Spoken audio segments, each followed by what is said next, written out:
Jake is a fictional character, but what they went through is happening across West Midlands today. This is their story. In one of the most deprived constituencies in England, transport infrastructure projects that could connect communities and create jobs remain on drawing boards while skilled construction workers claim benefits. The engineers exist, the materials are available, but the political will to deploy government spending power into these communities does not. This is Jake's account of trying to build the future that Westminster says it cannot afford. I grew up on a council estate in Bilston.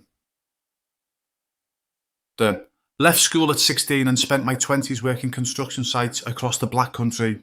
After getting made redundant from a factory demolition job in 2019, I retrained as a plant operator. Now I drive excavators and bulldozers, the big machines that actually move the earth when someone decides to build something. My dad worked at the steelworks before they closed. I keep his old hard hat on the dashboard of my van, not out of nostalgia, but as a reminder of what steady work used to look like around here.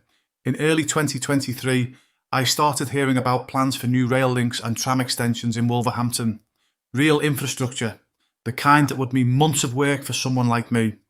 I contacted West Midlands Combined Authority to ask about construction opportunities. They told me to register with their supplier portal, which I did, but then came the catch. Major infrastructure projects were subject to government funding decisions, they said. The tone was apologetic but final, like they were explaining the weather. I figured I'd go direct to the source, so I drove to Network Rail's Birmingham office. The project manager I spoke to was helpful enough. He showed me designs for station upgrades and track improvements, proper detailed plans that someone had clearly spent months working on. The technical specifications were all there. The route surveys were complete. But then he explained that the Treasury had not released the capital budget. "We're ready to go," he said, "but the money hasn't been allocated yet." I registered with 3 construction agencies, including Balfour Beatty. Same story everywhere. They had my details.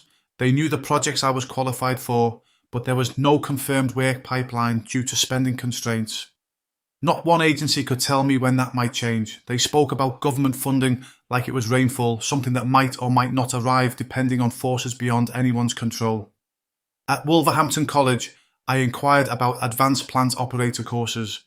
The coordinator was eager to help and walked me through their training facility.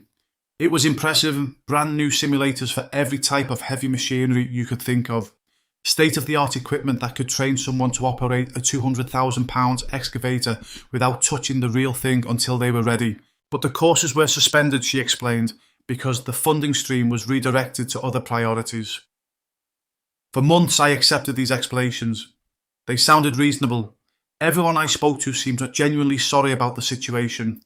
The phrase I heard most was, "There is no funding." It became a kind of refrain repeated so often that it started to feel like a law of physics rather than a decision someone had made. Then I started paying attention to what I could see with my own eyes. Walking through my neighbourhood, I counted at least a dozen skilled tradesmen I'd worked with over the years, all of them now claiming universal credit. These weren't people who couldn't work or didn't want to work. These were bricklayers, welders, crane operators, the exact workforce you'd need for a major infrastructure project. I drove past the college again and noticed something that stopped me short. The construction yard behind the main building was locked up, but I could see through the fence. It was full of unused cranes and earth movers, expensive training equipment sitting idle under tarpaulins. The machines were there. The instructors were there, many of them former tradesmen, like the people I knew who were out of work. The students were there, people like me who wanted to learn new skills or upgrade existing ones. That's when the excuses stopped making sense.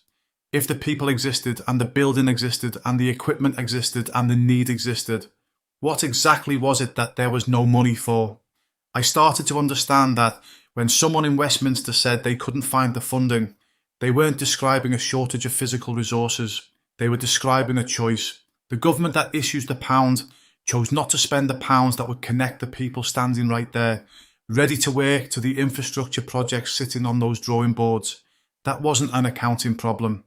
That was a political decision dressed up in the language of impossibility. I used to accept the excuse that there was no money. I hear it differently now.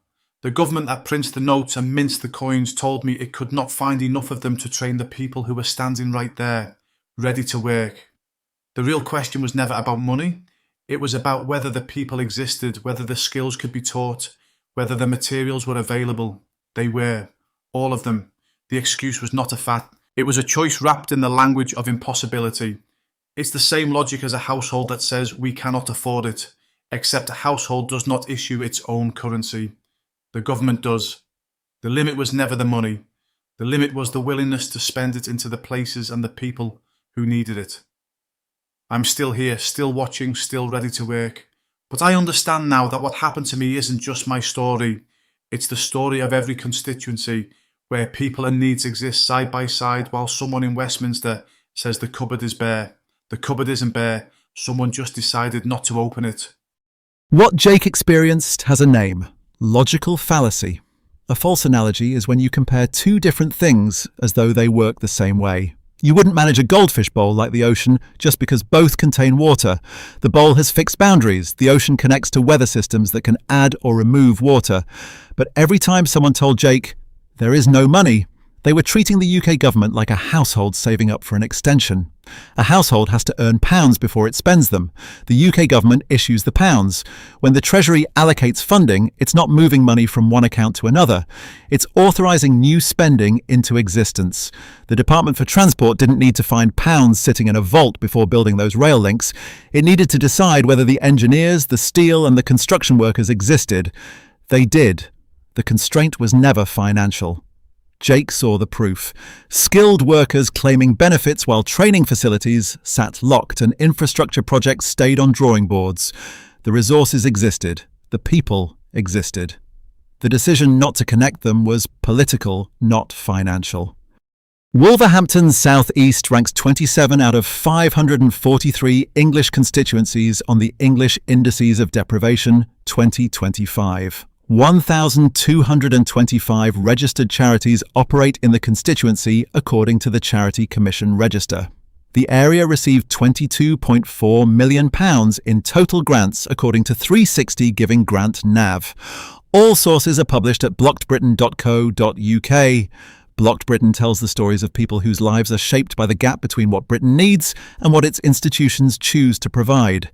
Every character is fictional. Every situation is drawn from official statistics.